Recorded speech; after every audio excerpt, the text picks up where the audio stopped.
Mina, how do you create a brand? And what do you love about creating a brand? Okay, so branding is very, very, very important. Let's talk about what is a brand. So a brand is having cohesive imaging and messaging and packaging for your product / a group of products. It initially stems from one thing. Who is your target audience? Once you have a clear understanding and vision of your target audience, for example, Gymshark, right? I love wearing Gymshark, and their target audience is like 18 to 30-year-old men and women who are fit and look good and take their fitness seriously, and so they make these like very fitted custom clothes for them. They make your arms look big, they make your like waist look small. If you're a girl, like they make your waist thin and your they shape you better. You know what I'm talking about. So anyways, their brand messaging is very consistent.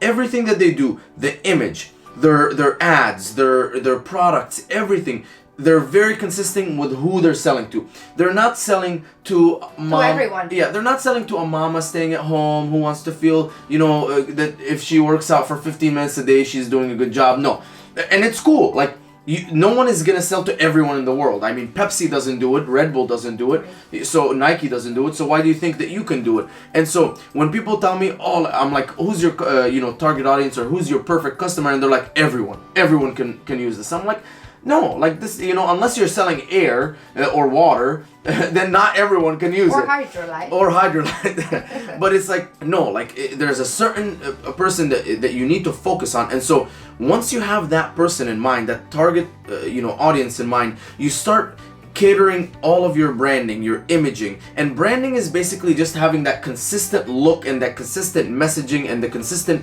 feel to your products in your company that all align with who you're trying to target. And so let's say you're doing it for younger people, like Gymshark, for example. It has to be hip. Your messaging is going to be more flexible. It's not going to sound like you're selling a product to a doctor. It's not going to be like... It's not going to sound corporate. It's not going to sound fun and modern. Exactly. The look is going to be fun. Everything is going to be fun. You're going to have consistency in the look, So once if you have one product, it's just... your branding is just all about that one product and that customer. But once you have multiple products, it needs to be a family of products all catering towards that one customer.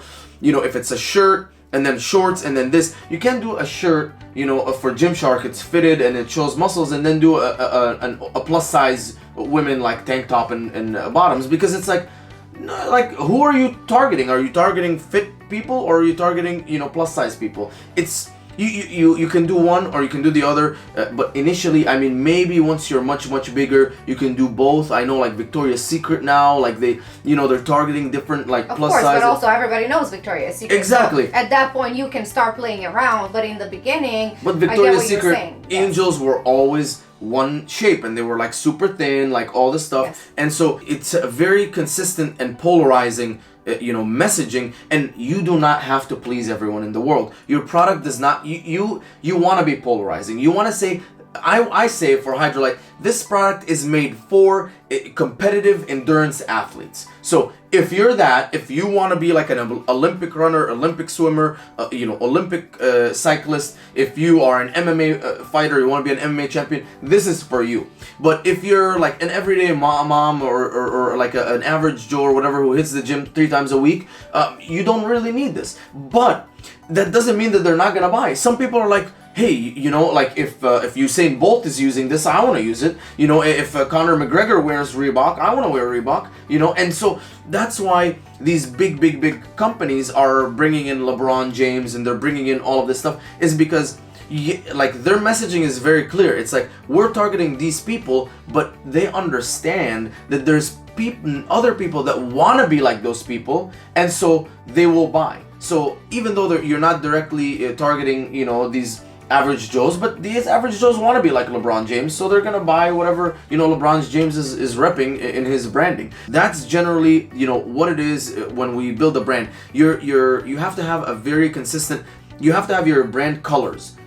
all consistent with who you're targeting, and you have to use the exact same color codes every single time in your packaging, in your website, in your listing images, everything.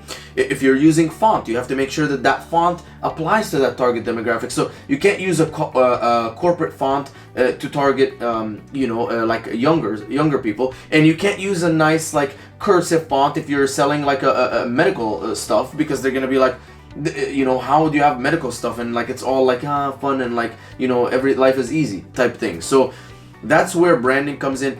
Building a brand is very, very important. I've seen people with businesses increase their multiplier significantly, and what that means is, instead of selling their company for like let's say their company is worth $100,000, they sold it for $150,000, just because they have such strong branding that people recognize what that product is. It's been out there, it's been very consistent. They constantly know, hey, when Hydrolite comes out with a product, it's made for an endurance athlete, this is the colors of the product, this is what it looks like. It's so consistent that it's like, hey, when a company buys your company, they're going to have, very consistent messaging, and it's not like they're just buying a bunch of random products. So branding is very powerful, and there's one very important part of branding that people usually don't mention, but psychologically, people like switch similarity for legitimacy. So you seeing familiarity for legitimacy. So you seeing the same product over and over and over and over and over makes people think that it's legitimate, even though it could be a very small mom and pop store. But seeing it so many times, your brain is tricked into thinking, hey, because I saw this so many times, it must be legitimate. And I'm not saying like your product's not legitimate, but your brain thinks like, it's like, oh, this is like Nike, this is like Adidas, just because you saw it so many times. And so that's another, power of branding. When your branding is so consistent, when people are seeing you again and again and again, then they're like, this is legitimate. Because the brain just, it thinks familiar things are legitimate things.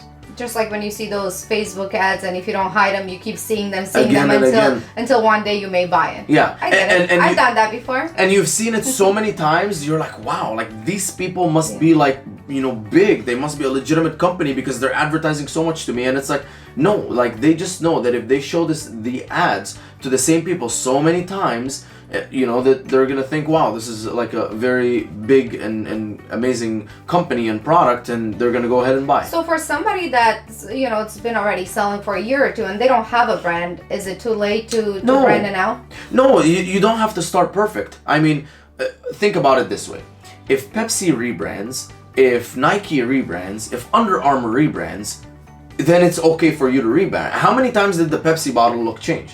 So many different times. And so if they're okay rebranding, you should be 100% fine rebranding, but at least identify, say, hey, you know what, it's been a year, it's been 2 years, I don't have consistent branding, I don't have consistent messaging. Let me work on this. Let me figure out who my perfect audience is, who my target demographic is. And then work from there to have the right images and the right colors. And you don't have to also have a professional service do that for you. You can eventually, hire someone who's really good at branding. Rob from the Genius brand, he's very good at branding, and he does that for a living. So you can hire someone like him. It's gonna cost you some money, or you can just start somewhere and say, you know what, I like this look. This is my target audience. I think this is good. And then you can use services like PickFu, for example, to split test and say, how's this font versus that font? And you can select your audience. You can say, I want people between the ages of 18 and 25. That's my target audience. I want them to be all female. That's my target audience. And then you can send them, here's this branding, here's that branding. Which one do you like more? And then have them, get the feedback from the people who are going to consume your product. So it's not something don't think that you have to be perfect, because even Pepsi's not perfect because they're constantly rebranding themselves. Even Nike's not perfect, they're constantly rebranding themselves.